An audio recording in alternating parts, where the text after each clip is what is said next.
Bien, alors déjà, je ne souhaitais absolument pas faire une conférence au sens au sens usuel hein, du terme. Je voulais plutôt essayer d'esquisser quelques points qui me paraissent importants dans la vie et dans l'œuvre de Chassériau et qui font débat chez les historiens de l'art. Et en plus, alors je dirais le nombre que nous sommes fait que je pense de toutes les façons que cette forme d'intervention, et qui va évidemment être une intervention avec un dialogue hein, avec vous, est évidemment la plus adaptée, même si nous sommes dans un cadre super solennel, qui est celui de l'amphithéâtre d'honneur de l'école des Beaux-Arts, avec cette frise panoramique, décor de fresque, alors techniquement, alors pour le coup c'est pas de la fresque parce que là vraiment c'est de la toile peinte et qui est déposée effectivement. Pardon? Il n'y a pas un enduit, une toile? Vraiment? Alors, dans mon idée, bon, bref, on revient sur les problèmes de technique qui sont considérables. Alors, elle est due à un peintre qui a croisé évidemment la carrière de Chassériau, qui est une des grandes figures de la peinture française au XIXe siècle. Mais aujourd'hui, il nous paraît peut-être beaucoup moins, et en tout cas, moi, c'est le cas pour moi, il nous paraît, même s'il c'est un excellent peintre, moins intéressant que des artistes comme Chassériau, c'est Paul Delaroche. Paul Delaroche, mais qui, en son temps, hein, si vous prenez les années 1840, c'est une des figures les plus importantes de la peinture française. Tout ça pour dire que ces grandes figures, hein, encore une fois, des années 1830, 40, sont des figures dont la réputation posthume a pu beaucoup varier. Aujourd'hui, évidemment, on donne beaucoup plus d'importance à Ingres, Delacroix ou même une figure comme Chassériau que Paul Delaroche. En réalité, Delaroche, c'est une figure véritablement qui fait consensus en son temps. Là où, par contre, les autres artistes sont des artistes qui sont sujets à des débats. On parlait pour Delaroche, on a parlé aussi par moment pour Chassériau, mais c'est un contresens, de juste milieu. Delaroche, c'est typique de ce qu'on appelle le courant du juste milieu, au milieu du XIXe siècle, en peinture comme il y en a en politique. C'est-à-dire ni trop libéral, ni trop à gauche, etc. Ça marche bien pour Paul Delaroche. Il se tient un peu à distance du classicisme, et il se tient aussi à distance du romantisme, qui sont les deux grands courants qui structurent en gros l'art en France dans la première moitié du XIXe siècle, avec le réalisme qui apparaît dans les années 1840 et la figure de Courbet. Bon, voilà, tout ça pour camper un tout petit peu un paysage de la peinture française dans lequel on va essayer de situer Chassériau. Et Chassériau, c'est un des artistes clés précisément par rapport aux grands courants qui structurent la peinture française au XIXe siècle. Ça sera un des points sur lesquels je reviendrai. Alors ici, bon, très bel autoportrait de Chassériau, qui est au musée du Louvre. C'est vraiment un autoportrait qui est splendide. C'est-à-dire que je pense que les qualités formelles sont assez évidentes. Mais surtout, qu'est-ce qui fait que pour moi ou pour n'importe quel historien de l'art qui s'occupe de XIXe siècle, c'est un très bon autoportrait? Il suffit de comparer avec les autres grands autoportraits que l'on connaît des grands artistes. Ingres, il y a un autoportrait qui est un autoportrait de jeunesse, l'autoportrait de 1806 qui a été repris un peu plus tard, qui est à Chantilly, n'est pas supérieur à cet autoportrait de Chassériau. Moi qui travaille sur Ingres, et je vais y revenir, je pense que je préfère cet autoportrait de Chassériau à l'autoportrait d'Ingres, qui pourtant est un tableau essentiel, fondamental.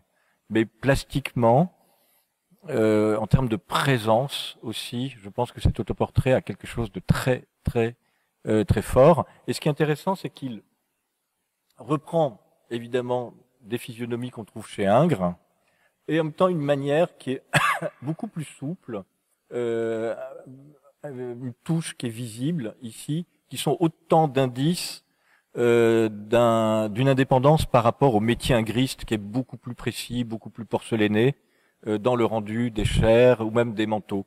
Là, on voit la touche, ce qui effectivement est quelque chose qui d'emblée distingue Chassériau de la leçon de son maître, mais je vais y revenir. Alors, un élément de biographie, c'est pas inutile d'y revenir.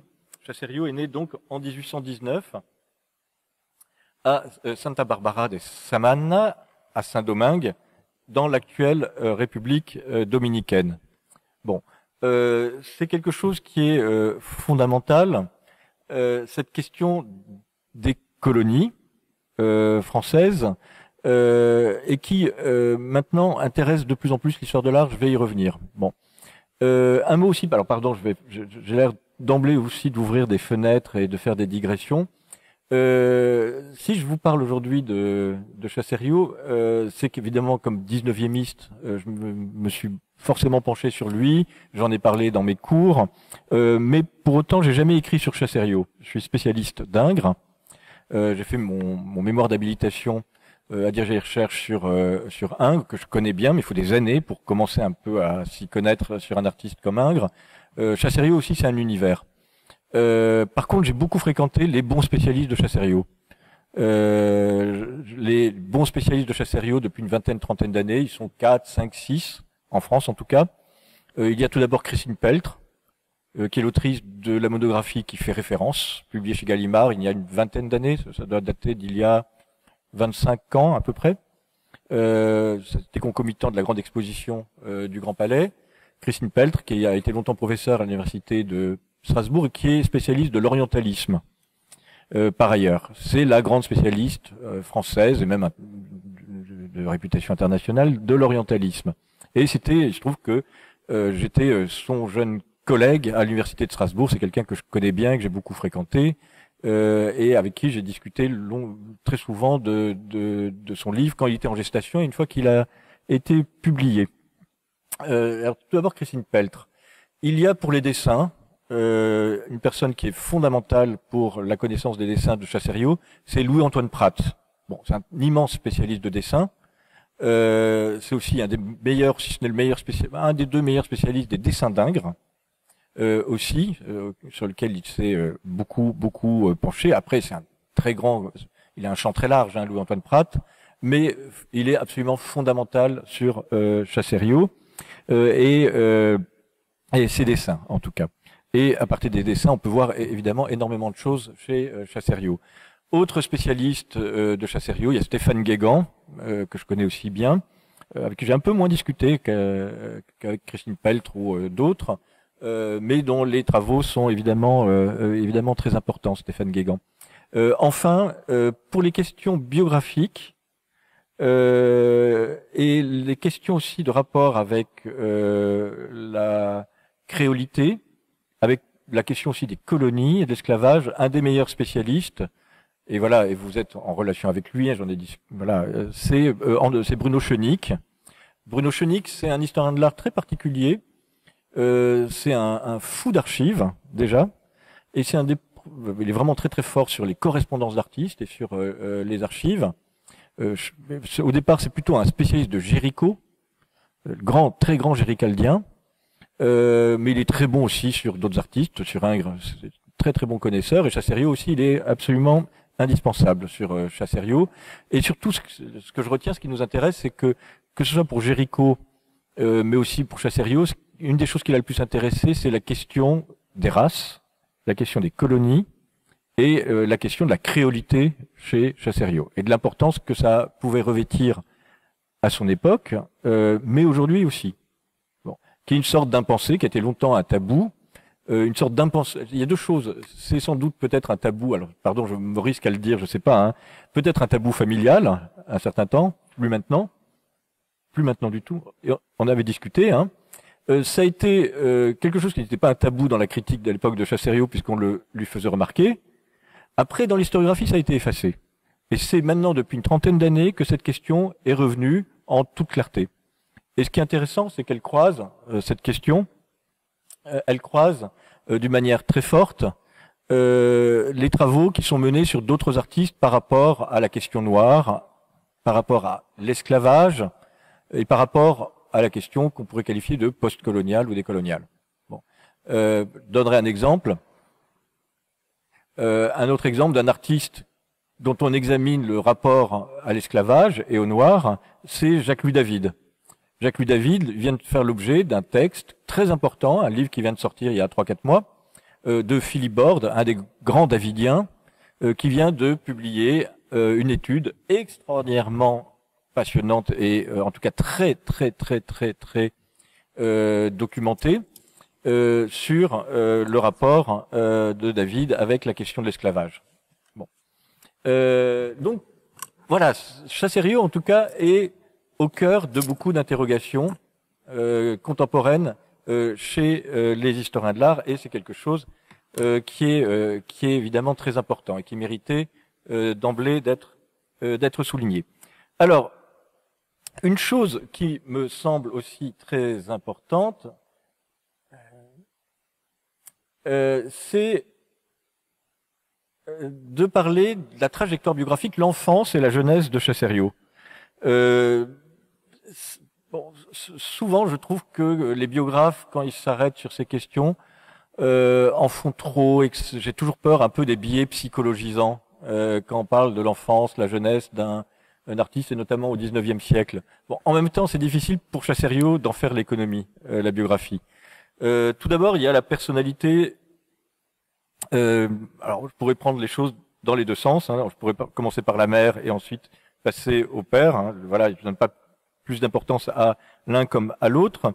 Mais en tout cas, on connaît très bien, les historiens ont beaucoup travaillé sur la trajectoire du père de Chassériau, qui est un personnage, Benoît Chassériau, qui est un personnage très passionnant, diplomate, peut-être agent secret, bon, et homme politique qui deviendra ministre de la police de l'État libre de Carthagène, des Indes, pardon, c'est-à-dire l'actuelle Colombie. C'est un personnage qui participe aux révolutions bolivariennes, qui est très, on peut imaginer, allez, on va faire un tout petit peu de psychologie, voilà, on peut imaginer que c'est un personnage qui a été très souvent absent en raison de ses activités politiques, ses fonctions politiques, et du départ rapide de Chassériau, fils, vers la France. Mais en tout cas, c'est un personnage très important. C'est un personnage sur lequel, alors c'est comme ça que nous sommes rentrés en relation d'ailleurs, par l'intermédiaire d'un historien de la Colombie, qui est Georges Lomné. C'est un des meilleurs spécialistes de l'histoire de l'Amérique latine, actuellement en France. Je le connais bien, hein, Georges Lomné, c'est un collègue avec qui j'ai des relations très amicales, et c'est lui qui vous a dit de nous contacter, en tout cas, et pour ce qui concerne l'histoire de l'art, d'entrer en relation avec moi. Donc, il y a le père, la figure du père. Bon. Ministre de Bolivar, ce qui n'est quand même pas rien. Et il y a la figure de la mère, Marie-Madeleine Couret de la Blaquière, qui est une aristocrate issue d'une famille créole et fille d'un... Alors, attends, j'espère ne pas me tromper, parce que c'est pas totalement clair dans les biographies, ce que je peux lire. Ce que j'ai trouvé, ça serait le père de la mère de Chassériau qui serait métisse. Voilà, c'est ça? Confirmé. Bon. Pas totalement clair. Bon. Alors, en tout cas, cette question des origines, voilà, de Saint-Domingue, elle est, quoi que Chassériau ait pu en dire, et quoi que l'héritage familial ait pu transmettre, transporter, en tout cas, elle est présente. Après, on peut vraiment la prendre comme un fil dans l'œuvre de Chassériau, la présence des Noirs. Évidemment, la manière dont il sera traité, les mots qui sont employés pour parler de Chassériau par les critiques, et qui dénote en tout cas quelque chose qui a à voir avec ses origines américaines, d'une part, et peut-être raciales, éventuellement. C'est une chose qui est présente au XIXe siècle et maintenant qui est beaucoup interrogée dans les discussions des historiens de l'art. Alors, Chassériau donc part très tôt en France. Né en 1819, le départ c'est en 1822.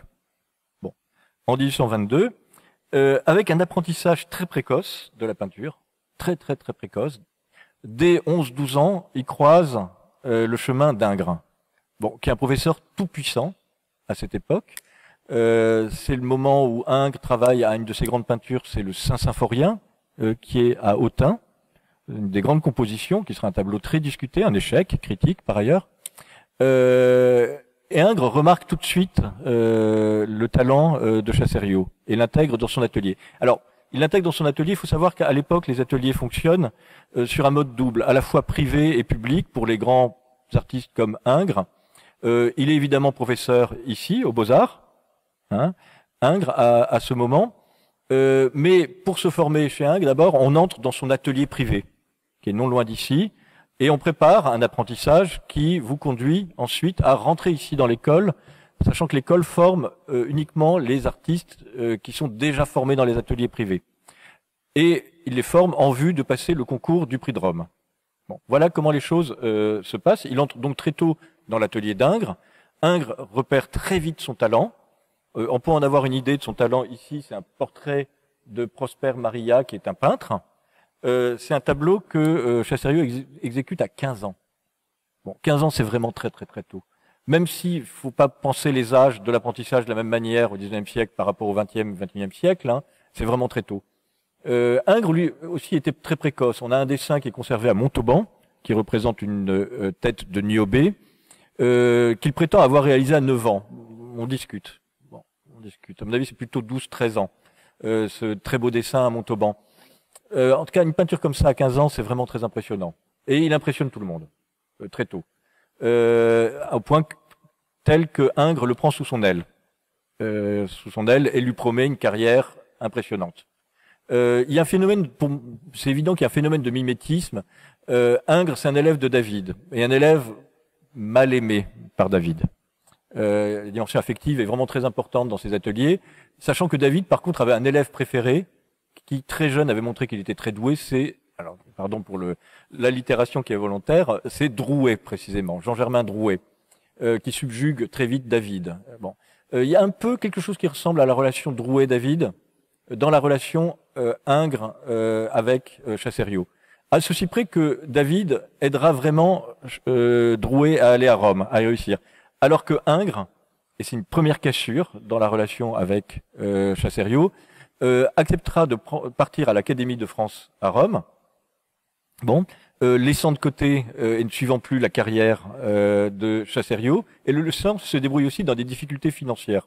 C'est-à-dire que Chassériau n'aura pas les moyens de passer le prix de Rome pour partir à la Villa Médicis. Ça, c'est une première cassure. Bon, cassure affective. Ingres, c'est quelqu'un qui est à la fois très attaché à ses élèves, qui les tyrannise aussi un peu, faut bien dire les choses, à proportion qu'il peut projeter aussi de l'affection sur eux. Et après, c'est quelqu'un aussi qui peut être très égoïste dans ses attitudes. Donc, en tout cas, le départ d'Ingres à Rome est une mauvaise chose. Et ce n'est que plus tard, en 1840, et je reparlerai longuement de ce voyage en Italie de 1840, de Chassériau, qui est vraiment fondamental, que les deux artistes se retrouveront à Rome, mais Chassériau y étant en élève libre d'Ingres, enfin en artiste itinérant, qui fait un séjour à Rome, et non pas comme pensionnaire à la Villa Médicis, à l'Académie de France à Rome, et c'est là que la rupture sera consommée entre Ingres et Chassériau, d'une manière très spectaculaire et sans retour possible. Bon. Après, se fâcher avec Ingres, c'est pas évident. C'est pas évident pour des raisons à la fois affectives et institutionnelles, évidemment, puisque c'est un personnage qui est considérable à cette époque. Voilà le très beau portrait de Prosper Maria.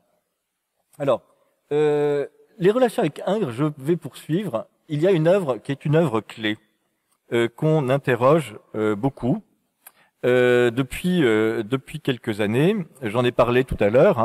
Voilà, maintenant on peut la voir. C'est une étude qu'Ingres Chassériau réalise à la demande d'Ingres lorsque Ingres est parti pour Rome. Elle est de 1839. Ingres veut travailler à un tableau qui représente la tentation de Jésus, et il faut représenter Satan, le diable. Et Ingres se dit que ce serait bien de le représenter sous la forme d'un modèle noir, une figure noire.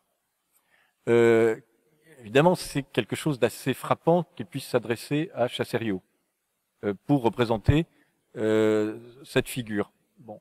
Et Chassériau fait poser un modèle qu'on peut identifier, évidemment, qui est très célèbre qui s'appelle Joseph, et il lui envoie cette étude, une étude peinte, très très très très belle, vraiment splendide, avec ces deux études séparées pour les mains.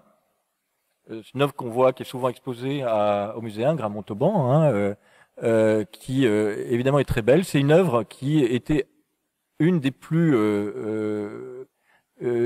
reproduites, puisqu'elle faisait la couverture du catalogue, mais au-delà, on l'a retrouvée beaucoup dans la presse lors de la grande exposition qui s'est tenue au musée d'Orsay sur le modèle noir. Bon, exposition dans laquelle effectivement Chassériau était un artiste évidemment très intéressant à travers une peinture comme celle-ci, mais aussi d'autres représentations de figures noires dans ses peintures. Là aussi, il y a quelque chose d'intéressant, de très intéressant sur la manière dont Ingres faisait travailler ses élèves. Lui-même avait fait des morceaux comme ça pour David. Le portrait de Madame Récamier, il y a des éléments de mobilier qui ont été faits par Ingres. Ingres demande de faire une ébauche, une esquisse à Chassériau pour une composition qu'il projetait. Bon. Donc là, pardon pour ceux qui vont concourir, hein, vous pouvez, en tout cas, un des fils possibles, une des questions possibles, effectivement, c'est la question du modèle noir, des origines de Chassériau, des colonies, évidemment, de l'esclavage, éventuellement, même si c'est pas central chez Chassériau, c'est beaucoup moins important que chez David. Il faudrait peut-être pas lui donner non plus une importance disproportionnée, mais en tout cas, cette question des origines, cette question de la race, elle est importante pour les historiens de l'art aujourd'hui, très importante. Bon. Et ce tableau est vraiment un chef-d'œuvre. C'est c'est plus qu'une ébauche peinte. C'est une œuvre préparatoire peinte et en même temps qui est vraiment très très très belle. Regardez un peu le modelé du corps de Joseph, il est vraiment impressionnant, très très beau. Après, moi ce que j'adore, c'est cette figure qui flotte dans le vide. C'est quelque chose d'absolument merveilleux. Sachant que ce type d'esquisse qui est intéressant, Ingres en fait aussi. Ou des tableaux qui ont un statut compliqué, parce qu'on peut pas parler d'esquisse, en réalité. L'esquisse, c'est quelque chose qui est esquissé. C'est plutôt des tableaux qui ont un statut plus ou moins préparatoire, dans lequel vous pouvez placer plusieurs figures qui sont abouties. Bon, mais qui ne font pas en tant que telle une composition. Ingres en fait quelques-unes qui sont très belles. Il y en a au musée Ingres à Montauban, il y en a à Harvard, de très célèbres, qui sont des tableaux qui ressemblent presque à des mosaïques de morceaux peints ou de figures peintes. Bon. Alors, je voudrais maintenant arriver. Alors ça, vous retrouverez. Alors oui, des questions de bibliographie. J'ai cité les spécialistes de Chassériau. Pour la bibliographie, les choses fondamentales, c'est évidemment le catalogue du Grand Palais, la version états-unienne du Metropolitan, on est en 2002. Il y a les actes du colloque du Louvre, ici. Il y a la monographie de Christine Peltre chez Gallimard, qui est vraiment aussi fondamentale. Il y a le catalogue de l'exposition des dessins de Chassériau, petite exposition de dessins au musée du Louvre par Louis-Antoine Prat, qui est fondamentale. Et enfin, il y a le volume inventaire des dessins de Chassériau du musée du Louvre aussi, qui est un très beau volume, très complet, qui est aussi vraiment fondamental, vraiment très important. Donc, avec, je dirais, ce set de 5-6 ouvrages, vous pouvez véritablement vous débrouiller hein, au sujet de Chassériau. Sachant que, par contre, on n'a pas, comme pour Ingres, une correspondance véritablement importante et significative, même s'il y a des éléments de correspondance. Hein. L'essentiel de la correspondance de Chassériau ayant été détruite, ayant brûlé dans l'incendie du Conseil d'État de 1871. Je voudrais maintenant revenir sur les débuts de Chassériau. J'ai pas une bonne reproduction parce que c'est une œuvre qui est dans une collection particulière. Salon de 1836, et c'est une œuvre dont tout le monde s'accorde à dire, les spécialistes, qu'il y aurait, comme celle-ci, des dimensions autobiographiques un peu cryptées. Il y a d'un côté une représentation de Caïn maudit, C'est l'histoire de Caïn et Abel. Souvent, on représente l'histoire du meurtre d'Abel par Caïn. Là, c'est la malédiction de Caïn qui est représentée. Caïn qui est condamné à errer, maudit, comme un criminel. Alors, évidemment, on ne juge que sur de mauvaises reproductions. Trouvez une reproduction sur Internet. Il y a des reproductions en noir et blanc qui ne sont pas géniales dans les livres que je vous ai cités. Mais en tout cas, c'est intéressant de voir que son entrée au salon en 1836 se fait avec des œuvres, avec des résonances autobiographiques. Et ici, l'histoire biblique du retour, une autre histoire biblique, le retour de l'enfant prodigue. Voilà. Ce sont des tableaux. Alors, du point de vue de la facture, ce qui est intéressant aussi dans ces deux tableaux, c'est que pour moi, ils sont pas ingristes. J'y vois pas grand-chose d'ingre. C'est une facture qui est différente. Une facture beaucoup moins lisse, une importance beaucoup moins grande du dessin, une touche beaucoup plus vaporeuse, en réalité, pour les fonds déjà, mais même pour les figures. Bon, donc déjà pour moi il y a un écart. Il y a des choses beaucoup plus ingresques chez Chassériau. Dans les dessins c'est évident, et je vais y revenir, c'est très évident.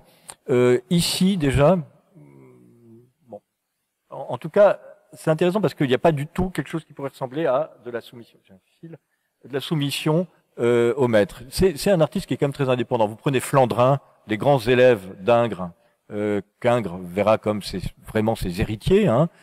Flandrin, qui sera une des grandes figures ici de l'école, à la fois comme élève d'Ingres, comme prix de Rome et ensuite comme professeur. Là, il y a quelque chose vraiment d'ingriste. Ici, pas trop. Alors, on va maintenant arriver au premier grand succès public de Chassériau, avec une Suzanne Aubin, qui est un tableau. Alors, en fait, il faut en montrer deux, là aussi en pendant. Alors, là, il faudrait que je change un peu l'échelle. En fait, il y en a un qui est très grand et il y en a un qui est pas grand. Le très grand, c'est celui-là, Suzanne Aubin, et le tableau de petit format, c'est la Vénus Anadyomène. Ce qui est intéressant, c'est que Chassériau les présente au salon de 1839. Vraiment, il les conçoit comme deux tableaux qu'il faut voir ensemble pour montrer des écarts à la fois de facture et des écarts de format entre les deux. En même temps, ce qui réunit les deux tableaux, c'est que ce sont deux sujets érotiques. Alors, sous couvert d'histoire biblique et sous couvert d'histoire mythologique, hein, Suzanne Aubin, qui est épiée, et de l'autre côté, Vénus Anadyomène, c'est un sujet mythologique très classique. Ingres était passionné par ce sujet. C'est pas étonnant que Chassériau s'en soit emparé, mais qu'il traite à sa manière. Deux sujets érotiques qui, alors, on pourrait en discuter, évidemment. Les historiens de l'art les historiens de l'art sont pas forcément toujours très à l'aise pour discuter vraiment à fond et sérieusement des questions d'érotisme. Et qu'est-ce qui fait qu'une peinture est érotique ou plus érotique qu'une autre. Et on discute surtout plutôt de style ou d'iconographie, ce qu'il faut faire, hein, évidemment, mais tout de même, il y a une chose qui est frappante ici, c'est quand même la corporéité de ces deux figures féminines. Déjà, il y a quelque chose ici qui peut le rapprocher de l'univers d'Ingres, le sujet, Vénus Anadyomène, traité par Ingres. L'idée de travailler la ligne, évidemment, ce qu'on trouve chez Ingres. Après, il n'y a pas ici, dans ce corps de la Vénus Anadyomène, les extravagances anatomiques d'Ingres. Et il y a quand même une sensualité qui est plus forte que chez Ingres. Ingres, il fait très souvent des peintures qui sont anti-érotiques, volontairement, avec des déformations anatomiques délirantes, tellement délirantes qu'on finit par se demander qu'est-ce que c'est que ces corps bizarres, avec par moments des choses un peu monstrueuses.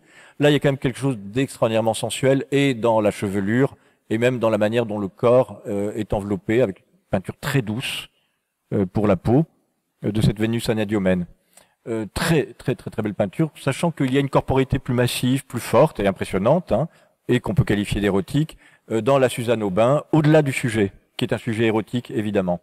Le traitement, en tout cas pour moi, est évident, avec déjà un motif qu'on retrouvera, qui est quand même celui de la poitrine des personnages féminins, qui est quelque chose d'itératif et un peu obsessionnel, faut bien dire les choses, chez Chassériau.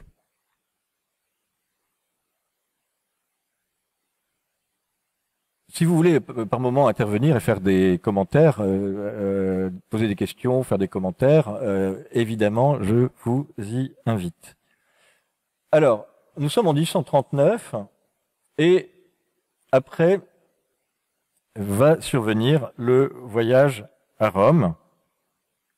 Voyage à Rome qui est véritablement fondamental, avec un personnage qu'il fréquente à Rome, qui est le révérend père Lacordaire, qui est un personnage fondamental dans le renouveau religieux en France dans les années 1840, et dont il fait ce très beau portrait. C'est aussi un des très beaux portraits de la peinture française du 19e siècle.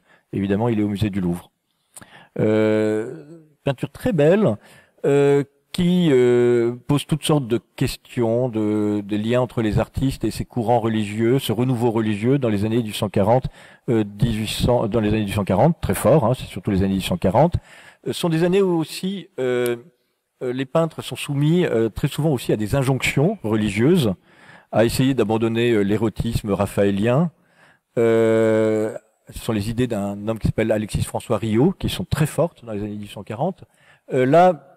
Là, évidemment, autant Chassériau, quelqu'un qui a une pratique religieuse, dont les sœurs sont très pieuses, il faut bien dire les choses, la mère aussi, pour ce qu'on sait en tout cas, et même des éléments de correspondance le montrent.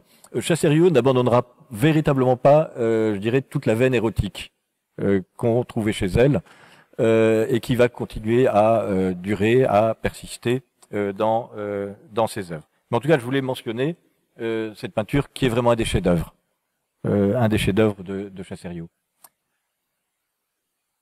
Alors, après je reviendrai à d'autres œuvres qui sont érotiques. Puisqu'on est dans les portraits, je voudrais creuser, y compris en sortant de la chronologie qui jusqu'à maintenant était relativement stricte et rigoureuse, pour parler des portraits de Chassériau portraitiste. Ça aussi, c'est vraiment un des chefs-d'œuvre pour moi de la peinture du 19e siècle, au-delà de Chassériau. C'est un des plus beaux portraits du 19e siècle, sont les portraits de ses deux sœurs. Portrait de ses deux sœurs, qui est vraiment impressionnant. Ce qui est très passionnant, c'est que longtemps j'ai cru, quand j'étais enfant, j'ai vu cette peinture assez tôt. Et elle m'a frappé pour une raison biographique idiote, qui tient pas au fait, j'avais aucune idée que j'allais devenir historien de l'art, c'est que je pensais que c'était des jumelles, parce que j'avais deux sœurs jumelles. Bon. De fait, non. Elles sont pas du tout jumelles, et même il y a un très grand écart d'âge entre les deux. L'une a, vous le savez peut-être mieux que moi, une a 21 ans et l'autre 33 ans. Bon. Or, effectivement, il y a quelque chose qui est vraiment une idée de peintre qui consiste à les gémelliser d'une certaine façon. Alors, la manière de les gémelliser, ça consiste à leur donner exactement la même robe, avec juste une différence, qui est cette fleur portée à la ceinture, mais sinon, ce sont les mêmes robes. Il y a un côté siamois avec les corps qui fusionnent, les mains qui viennent l'une sur l'autre, les visages qui se ressemblent, sachant que la ressemblance des visages, ça c'est une chose que j'aime beaucoup, moi, c'est une des choses qui me frappe le plus dans la peinture du XIXe siècle, chez Ingres, mais aussi dans ce portrait de Chassériau, c'est qu'on ne sait jamais si la ressemblance vient du style du peintre ou des personnages. Bon, il y a quelque chose d'ingresco-chassérien dans ces visages. La manière de tracer l'arrêt dans les cheveux, ça c'est quelque chose qu'on trouve chez Ingres. C'est même une chose qui vaut signature chez Ingres. Chassériau le reprend pour peindre ses sœurs. Donc là aussi c'est à la fois quelque chose qui correspond à quelque chose que les gens peuvent avoir, on peut se coiffer comme ça, mais c'est quelque chose qui est un élément aussi de reconnaissance stylistique évident de l'ingrisme et par extension de ce qui reste d'Ingres chez Chassériau, pour moi. En tout cas, c'est un tableau absolument merveilleux. Le jeu entre le fond vert, la robe rouge, et la peau et le modelé très fin qu'on trouve dans ce tableau est impressionnant. Pour moi, c'est aussi un des tableaux les plus ingristes de Chassériau. Là, on est vraiment chez Ingres. On est chez Ingres dans la facture, dans la manière de traiter le portrait féminin, et c'est pas évident d'atteindre le niveau des portraits d'Ingres. C'est un des plus grands portraitistes du 19e siècle, Ingres. Là, Chassériau est au même niveau qu'Ingres, de manière très claire.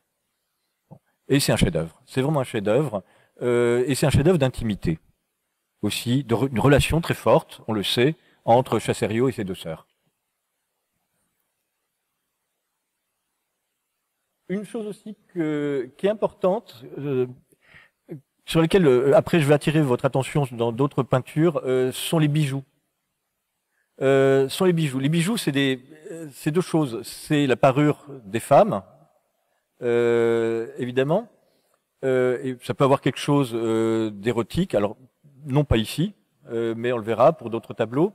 Et en même temps, c'est de la peinture, un bijou transporté en peinture. C'est une manière de faire des effets picturaux. Là aussi, Chassériau le maîtrise totalement, alors que c'est quelque chose qui paraissait aussi l'apanage d'Ingres. Les bijoux chez Ingres, c'est quelque chose, un univers absolument fantastique. Baroque par moment, tellement il met des bijoux, d'une manière exagérée, sur ses personnages féminins. Chassériau, lui aussi, chez Chassériau, il y a un univers du bijou qui est très beau et de la parure. Un peu moins, il met un peu moins d'indienne que Ingres, qui s'en est fait une spécialité, mais Chassériau, en tout cas, sait représenter aussi des étoffes. Les étoffes de la danse portrait sont juste absolument sublimes.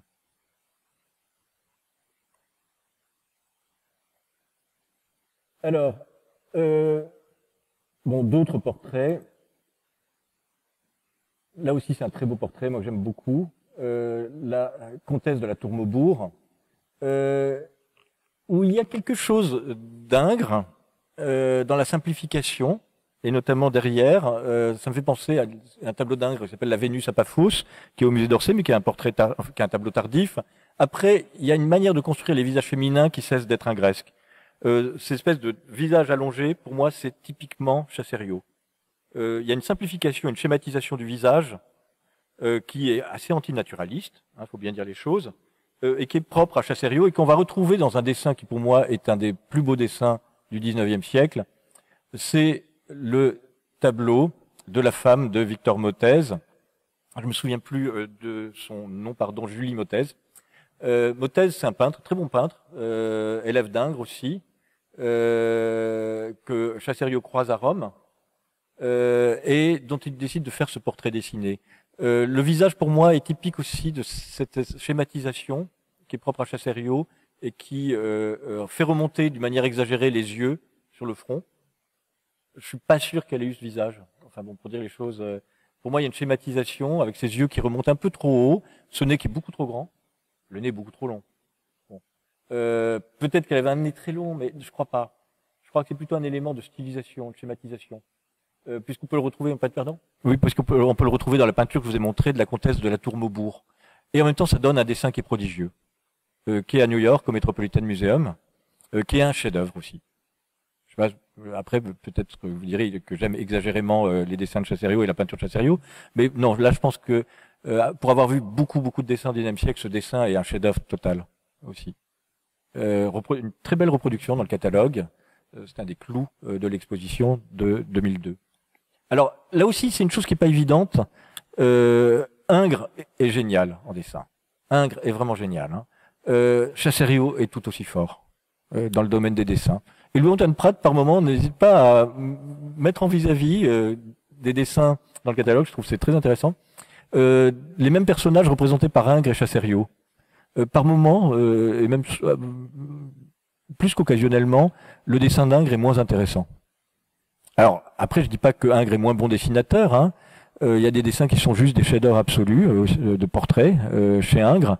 Mais les quelques personnages qu'ils ont en commun, souvent Chassériau a quelque chose qui peut être très fort. Et alors, je suis totalement Louis-Antoine Prat. On a souvent dit que Chassériau était meilleur par moment, plus convaincant dans certains dessins que Ingres parce qu'il est moins abstrait et plus naturaliste. Je pense pas que ce soit vrai. Et Louis-Antoine Prat aussi le conteste. Par moments, Chassériau schématise beaucoup aussi dans ses dessins. Et c'est ce qui fait qu'ils sont très beaux et très réussis. Là, en tout cas, pour moi, c'est un exemple. Il y a quelque chose à la fois de très vivant et de schématisé. Un équilibre, je trouve, assez merveilleux entre les deux. Mais c'est en tout cas un très grand dessin. Là aussi, on peut pas avoir un début de connaissance de l'œuvre de Chassériau sans regarder les portraits dessinés. Après, il faut regarder aussi les dessins préparatoires, mais le domaine des portraits dessinés est absolument merveilleux. D'autres tableaux des portraits de Chassériau, que je voudrais montrer. Aline Chassériau, sa sœur, qui a un très beau portrait d'enfant. Et un très beau portrait d'un ami qui est un mythe très important d'un frère de Chassériau, et par extension de Chassériau, c'est Alexis de Tocqueville.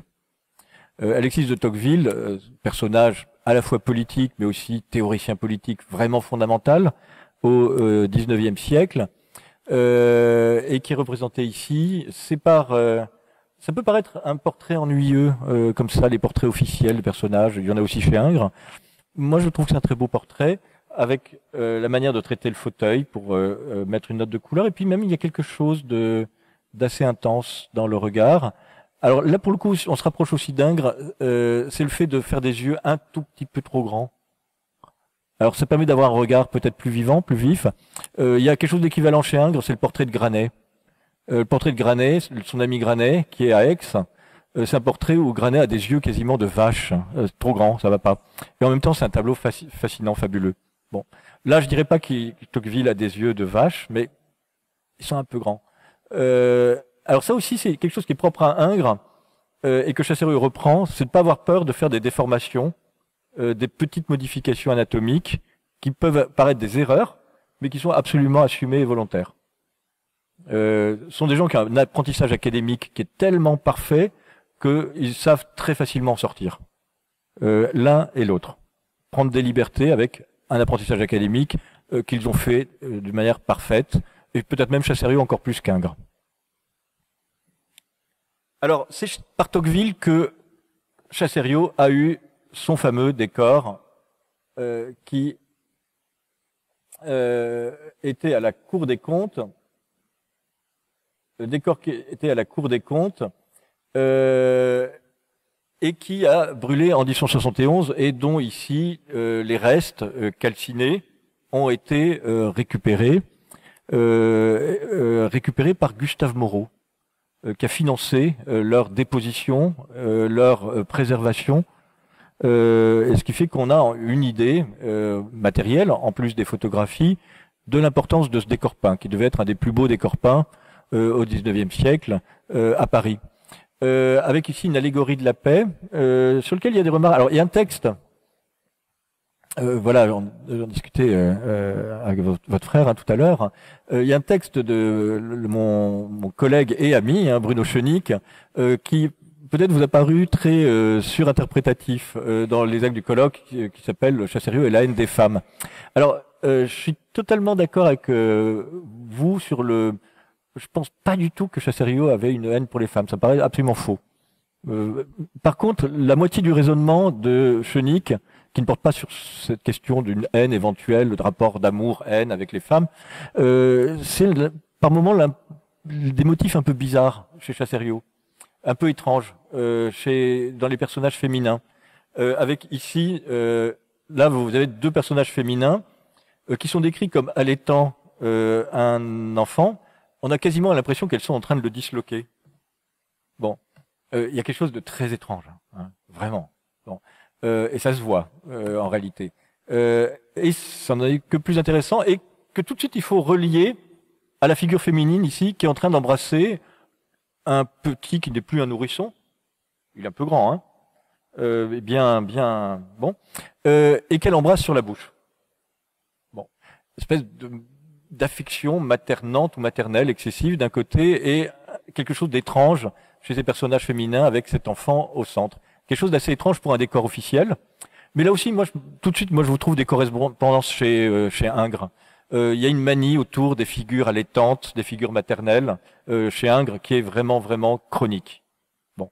Chez Chassériau, je ne veux pas dire par là que Chassériau reprend ça à Ingres. On trouve quelque chose d'assez voisin chez Chassériau, mais qui existait aussi chez Ingres.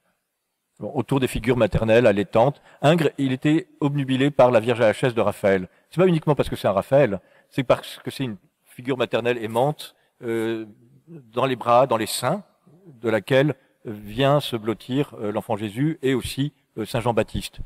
C'est quelque chose qui va l'accompagner toute sa vie. Il y a des figures maternelles dans le Saint Symphorien que Chassériau a dû voir, qui serre un bébé quasiment en train de l'étrangler.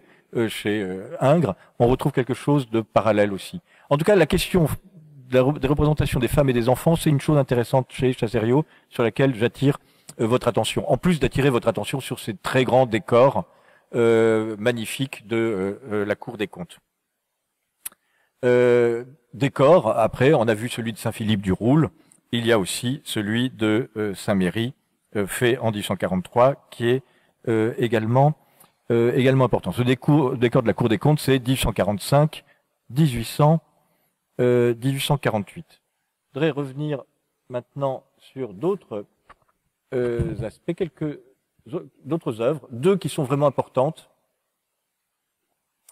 qui permettent en tout cas de d'aborder la question de la représentation des femmes fortes, des femmes puissantes, des femmes qui résistent, puisque c'est un thème que vous proposez.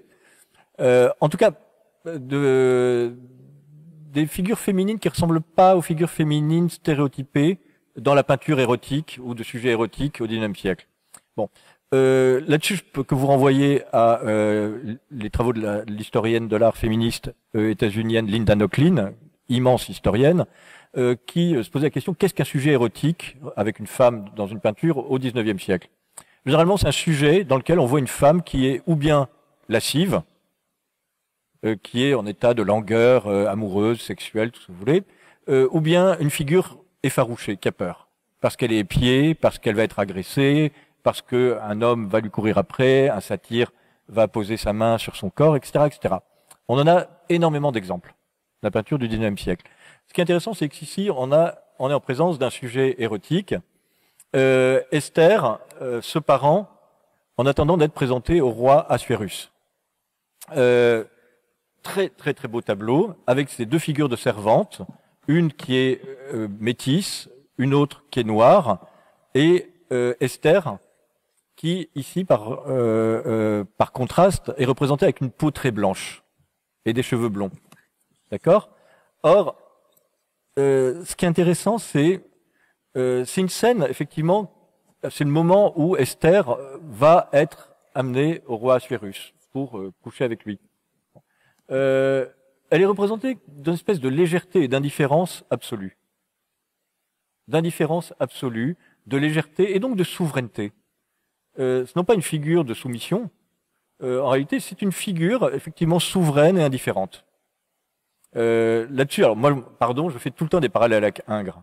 Actuellement, les discussions sur la grande odalisque d'Ingres ne consistent pas à dire que c'est une femme dans un harem qui est soumise au sultan.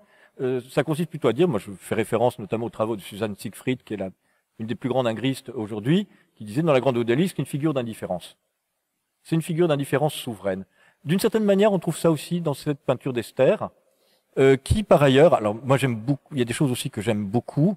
Bon, on parlait des libertés anatomiques, le pied est improbable, il est complètement en décalage par rapport à la jambe que l'on devine, et la critique l'a remarqué tout de suite.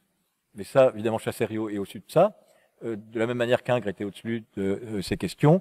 Ce qui est aussi très beau, ce sont les bijoux, les parures, qui sont magnifiques ici, notamment celui-ci, le grand, qui est posé sur le bras, le collier, ici un autre bracelet, qui est splendide, le collier ici de la servante noire, qui a aussi un bracelet ici, et enfin évidemment ce qui frappe le regard et qui est un motif, comme on l'a dit, qui est encore une fois itératif et chronique chez Chassériau, c'est la poitrine de ce personnage féminin qu'on trouvait dans les autres tableaux et qu'on va retrouver dans un petit tableau qui est absolument merveilleux, qui est au musée du Louvre aussi, c'est l'Andromède, qui est enchaînée par les Néréides et qui va être offerte comme proie à un dragon, bon. Avant d'être sauvée. Mais ici, évidemment, ce tableau qui est très beau, avec une gamme chromatique incroyable, le jaune ici, le vert, le bleu. Il faut vraiment aller le voir au Louvre pour voir l'espèce de flash des couleurs de la gamme chromatique. C'est vraiment un tableau vraiment magnifique. C'est pas un très grand format en réalité, avec cette figure d'Andromède, ce visage très schématique, yeux exorbités, qui tire un peu plus vers Delacroix.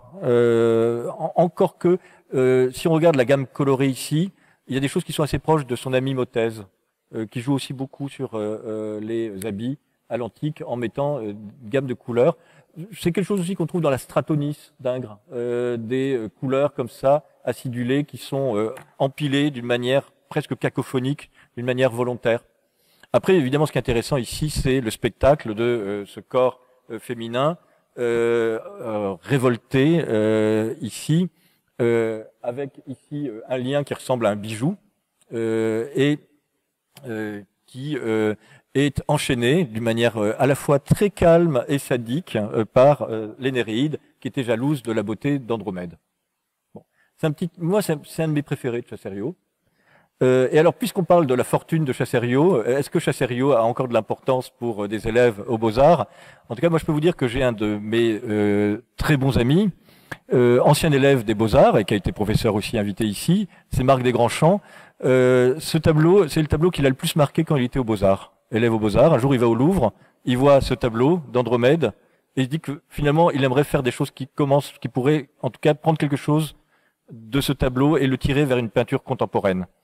Le premier Desgrandchamps, c'est quelqu'un qui prend des jaunes comme ça, des bleus, et en tout cas une des origines, en tout cas il l'a toujours dit, avec son camarade des Beaux-Arts de l'époque, Vincent Corpet, c'est ce tableau de Chasserio, d'Andromède, l'Andromède de Chasserio.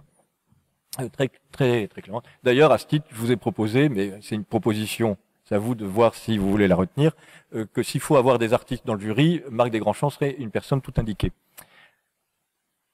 Alors, je voudrais maintenant, je ne voudrais pas être trop long, montrer 2-3 autres images. C'est toute la question de l'orientalisme chez Chasserio. La question de l'orientalisme et du voyage en Algérie qu'il va effectuer et qui joue un rôle vraiment important dans sa carrière. On est autour de 1850-52 avec alors il y a des thèmes qui sont des thèmes conventionnels comme des nus au harem, et c'est un des plus beaux, hein, celui-ci, qui est vraiment impressionnant, qui est à Strasbourg, au musée de Strasbourg. Il y a des peintures d'histoire comme celle-ci, qui font allusion à l'histoire contemporaine de l'Algérie sous fond de colonialisme. Et c'est une des grandes compositions officielles qui est commandée et qui est dans la galerie de peinture du musée au château de Versailles. Le tableau, évidemment, qui est fondamental. Mais c'est peut-être pas tant sur ces grandes peintures que je voudrais insister que sur une veine qui est beaucoup plus, qu'on pourrait presque qualifier d'ethnographique dans le voyage en Algérie, et qui est très très passionnante et sur lequel maintenant les spécialistes de Chasserio reviennent de plus en plus. Dans les actes du colloque, il y a 2 contributions qui reviennent là-dessus, qui sont pour moi très très importantes. C'est le fait qu'il s'intéresse à la question des communautés qu'il voit en Algérie. Pour lui, il n'y a pas une Algérie unique avec des Algériens et des Algériennes qui seraient tous les mêmes. Il voit très bien qu'il est dans un monde qui est appelé à disparaître avec la colonisation. Ce qui est intéressant, c'est qu'il résiste beaucoup mieux que beaucoup d'autres artistes aux lectures post-coloniales ou décoloniales. Pour plein de raisons, des raisons biographiques, mais peut-être aussi parce qu'il s'est vraiment intéressé aux communautés et notamment aux communautés confessionnelles. En essayant de faire des relevés des manières de vivre, des manières d'être de ces communautés. Et notamment, il différencie, ce qui n'est pas forcément évident, pour un peintre qui débarque là-bas, les Arabes des Kabyles. Il voit très bien que ce sont 2 communautés très différentes, voire même antagonistes. Il les différencie vraiment. Comme d'ailleurs son ami Tocqueville, qui dans les mêmes années fait un voyage en Algérie. Il y a un très bon essai dans les actes du colloque de la meilleure spécialiste de Tocqueville, hein, Françoise Méloniot, très très grande spécialiste, qui regarde comment l'un et l'autre ont une lecture qu'on pourrait presque qualifier d'ethnographique, hein, au sens scientifique du terme, la manière dont ils saisissent les communautés et les rapports entre les communautés. Autre chose, il est très attentif à la communauté juive de Constantine. Et parmi les œuvres les plus belles, il y a des représentations de femmes juives de Constantine qui sont très touchantes, comme celle-ci. Ce sont 2 femmes juives qui ont un petit garçon dans un berceau et qu'elles sont en train d'endormir avec beaucoup. Il y a quelque chose qui est de l'ordre de la tendresse. Je trouve que c'est une peinture très très très intéressante. Il y a des choses qui sont plus académiques dans le sens où il essaye de tirer les représentations des femmes juives de Constantine vers quelque chose d'un peu érotique. Pourquoi pas, hein, après tout, mais évidemment, on a quelque chose qui est beaucoup plus stéréotypé et qui correspond aux stéréotypes très très très puissants, très forts au XIXe siècle, de la très belle femme juive, du beau modèle juif, hein, et une chose qui participe aussi de l'histoire de l'école des beaux-arts, hein, le fait d'avoir des modèles qui correspondaient à des stéréotypes ethniques ou raciaux, la belle italienne ou la belle juive. Hein. Là-dessus, le livre de référence, c'est le livre d'une historienne de l'art états-unienne qui s'appelle Susan Waller, qui a montré comment il y avait un univers comme ça très fort dans la tradition des beaux-arts. Évidemment, il y a peut-être encore quelque chose qui est de cet ordre-là chez Chassériau. Il n'en reste pas moins, tout de même, que ces représentations de ces femmes juives à Constantine, en Algérie, sont très intéressantes. On trouve rien de tel chez Delacroix. Chez Delacroix, ce sont des Algériennes. Là, vraiment, on est dans un mythe orientaliste, hein, très fort. Chez Delacroix, pas chez Chassériau. Je vais y arriver. Je vais avoir une autre représentation.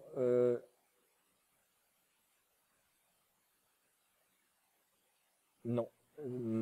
Alors, il y a des études. J'avais une aquarelle quelque part, mais j'arrive pas à la retrouver, qui est très belle. Ah, voilà. Voilà, une très belle aquarelle, très très belle, avec des annotations. Ça, c'est typique des dessins qui ont un caractère d'une notation, presque d'un journal, sur ces femmes qu'il croise à Constantine. Alors évidemment, il les tire vers quelque chose qui est de l'ordre de la représentation d'une très très belle femme, mais c'est quand même une aquarelle qui est faite sur le vif. En tout cas, si vous voulez explorer la question coloniale, dans une lecture décoloniale, postcoloniale, il y a quelque chose à voir, et je pense que Chassériau est plus intéressant que beaucoup d'autres. Beaucoup plus intéressant. Plus intéressant parce qu'il a un regard vraiment, encore une fois, qu'on peut qualifier d'ethnographique. Il n'essaye pas autant que d'autres de créer des mythes orientalistes. Bon. Et là-dessus, encore une fois, la littérature récente permet de le situer. Reprenez aussi les livres, le grand livre de Christine Pell sur l'orientalisme. Vous verrez que ça n'a rien à voir avec ce que font Jérôme ou plein d'autres peintre vraiment orientaliste qui crée une Algérie totalement imaginaire et fantasmée. Pour finir, j'aimerais revenir sur une ou deux choses. Il y a un élément biographique qui est important et qui nous vaut des œuvres que je trouve très très belles. Ici, c'est un portrait dessiné d'une femme qui s'appelle Alice Ozy, dont Chassériau tombe amoureux.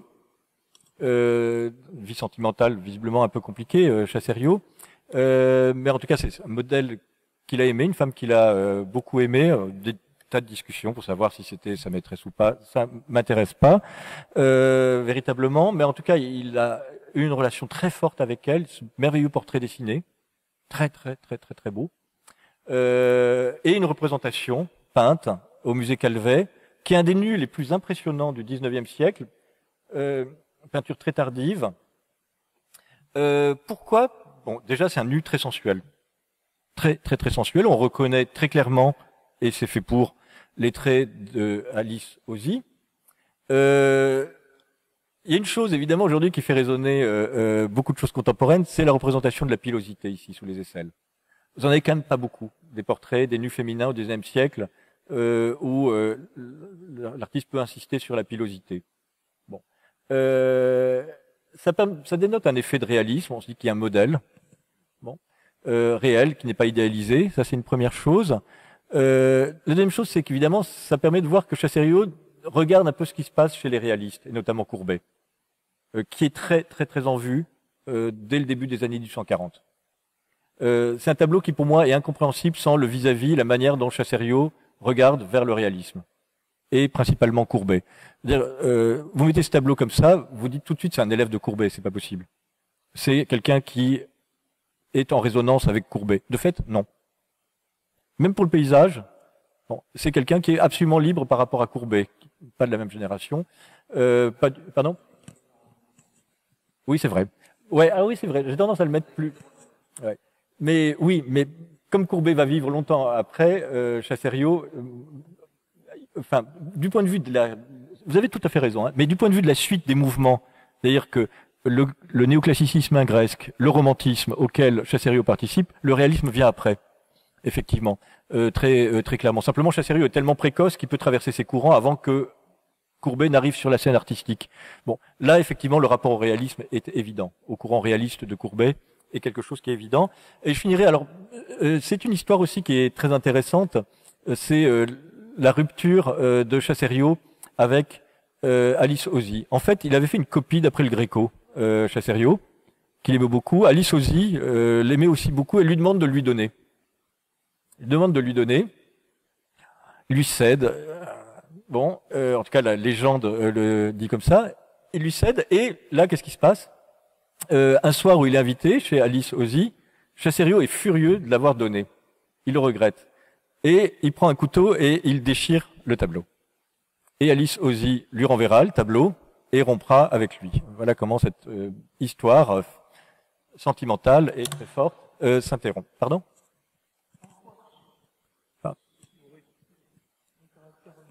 Érotique, malgré tout. Ce tableau? Oui. Ah, pas du tout, il est pas, j'ai pas dit ça. Je suis dans cet esprit-là. Ah non, pas du tout. Non, pour moi, il est très érotique. Anti-érotique dans le sens de au-delà de l'érotique. Oui. Au-delà. Pour vous? C'est sublimé. Pour vous? Peut-être. D'accord. Moi, je le trouve très érotique. Très beau.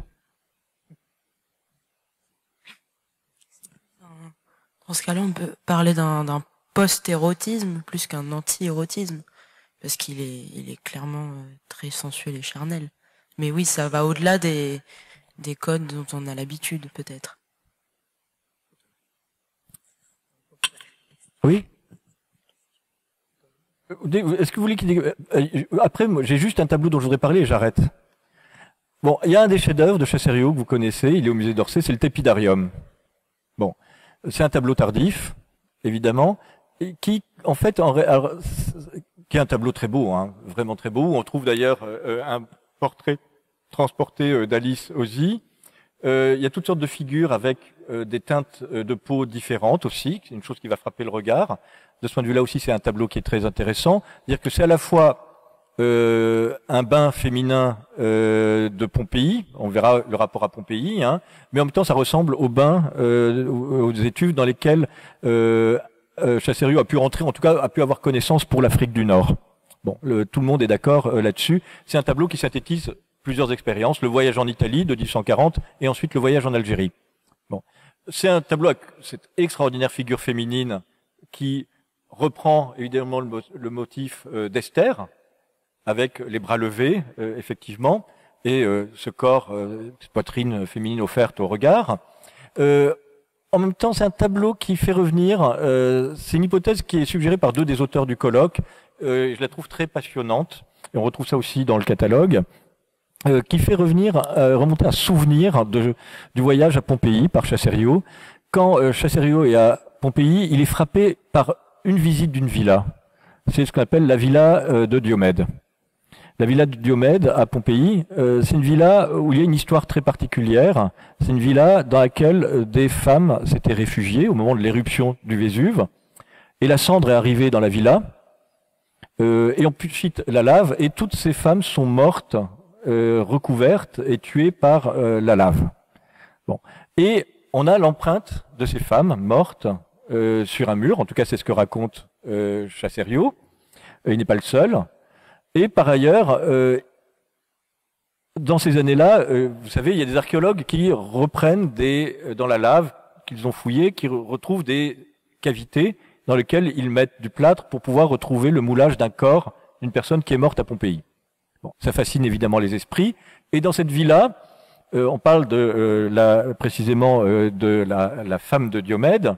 Un archéologue a fait le moulage du sein de cette femme dans cette villa, de sorte qu'il puisse y avoir un fragment corporel qui corresponde à cette femme qui serait morte ici, et avec évidemment un fragment corporel qui est érotique.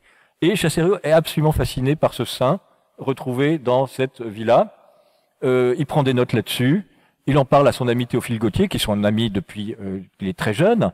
Théophile Gautier écrit une nouvelle là-dessus, avec des archéologues qui s'intéressent à cette villa et ce fragment corporel qu'on est supposé avoir retrouvé. C'est un roman qu'il faut mettre en parallèle avec la Gradiva de Jensen commentée par Freud. Mais en tout cas, c'est quelque chose qui est très très passionnant, ce souvenir très particulier. Le roman de Gautier s'appelle Aria Marcella. Et il est publié au moment où Gautier peint le Tepidarium. Bon, donc il y a quelque chose qui est très très passionnant, c'est que pour lui cette scène, c'est une reconstitution de quelque chose qui fondamentalement ressemble à un tombeau. cette maison à Pompéi, et un tombeau dans lequel il y a des fantômes féminins, exclusivement des fantômes féminins. Et je trouve que ce tableau gagne, quand on connaît cette histoire et cette obsession pompéienne chez Chassériau, s'y ajoute quelque chose, je trouve, de très très passionnant. Là aussi, c'est un thème qu'on trouve donc chez, je l'ai dit, chez Théophile Gautier, mais on peut le trouver aussi chez Chateaubriand. Il y a une page dans les Mémoires d'Outre-Tombe que je trouve très belle, dans lequel Chateaubriand dit que ce qu'il a le plus frappé dans les tombeaux qu'il a vus à Rome, hein, c'était des tombeaux dans lesquels on pouvait trouver ou bien une parure, ou bien une chevelure, le reste d'une chevelure de la romaine qui était dans ce tombeau. C'est un thème, on pourrait trouver aussi d'autres exemples au XIXe siècle. Ingres, à la Villa Médicis, fait recopier par les élèves tout le mobilier funéraire qu'on trouve dans les tombes étrusques, et des tombes où il y a des couples, mais aussi des femmes étrusques. Il est fasciné par ça. Il y a une fascination, en tout cas, pour le tombeau de la belle femme au XIXe siècle, qui est un thème littéraire, mais qui est aussi un thème pictural. Et d'une certaine façon, le tépidarium, c'est le fantasme, la projection vivante de quelque chose qui, au départ, chez Chassériau, s'apparente plutôt à une maison dans laquelle des femmes sont mortes, des femmes qui devaient avoir des corps qui peuvent ressembler à ces femmes qu'il représente dans le tépidarium. Voilà, j'ai essayé de reprendre quelques thèmes, quelques œuvres célèbres. La dernière peut-être sur laquelle je vais finir, c'est aussi cette très belle représentation. Il y a aussi le rapport à la littérature. Shakespeare, qui est importante, mais c'est pas ce qui m'intéresse le plus, mais bon, c'est quand même important, pardon d'être un peu subjectif. J'aime par contre beaucoup ce petit tableau de Mazeppa, à partir de Byron, l'anglais Byron. Vous savez, c'est une histoire d'un homme qui a eu le malheur d'aimer la femme d'un personnage polonais très important, qui, pour le punir, l'a mis sur un cheval sauvage, et il traverse des contrées entières sur ce cheval en ayant son corps qui va être disloqué. Bon, thème byronien, repris par beaucoup d'artistes romantiques. Et ici, Chassériau décide de représenter un moment où on voit le corps disloqué de Mazeppa, endormi, avec le cheval épuisé, et avec ce regard féminin qui est posé sur Mazeppa. Un très beau petit tableau aussi, qui correspond à une autre veine chez Chassériau. Voilà, j'espère que je n'ai pas été trop long ni ennuyeux. Je n'ai pas dit de choses inexactes. Et je me livre maintenant à vos commentaires et à vos questions.